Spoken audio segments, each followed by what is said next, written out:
അതിനേക്കാൾ അള്ളാഹു ഇങ്ങനെ ഇഷ്ടപ്പെട്ട് ഇങ്ങോട്ട് വരും.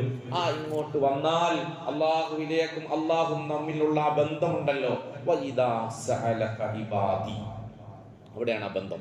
വഇദാ സഅലക ഇബാദി, നബിയേ അള്ളാഹ് പറയാം, നബിയേ ഇദാ സഅലക ഇബാദി, എൻ്റെ അടിമകൾ, നേരത്തെ പറഞ്ഞല്ലോ അടിമയും ഉടമയും തമ്മിലുള്ള ബന്ധം, എൻ്റെ അടിമകൾ ചോദിക്കുകയാണ്, നീ എന്നെ കുറിച്ച് ചോദിക്കുകയാണെങ്കിൽ, എൻ്റെ അടിമകൾ എന്നെ കുറിച്ച് ചോദിക്കുകയാണെങ്കിൽ ഫഇന്നീ ഖരീബ്, ഞാൻ അടുത്ത് തന്നെയുണ്ട്, എൻ്റെ സാമീപ്യം വളരെ വലുതാണ്. ഹബുലുൽ വരീദാൻ, നമ്മുടെ ആ കർണ ഞരമ്പുണ്ടല്ലോ, ജീവനാഡി എന്ന് പറയുന്ന ആ ഞരമ്പുണ്ടല്ലോ, അതിനേക്കാൾ അടുത്താണ് ഞാനുള്ളത്.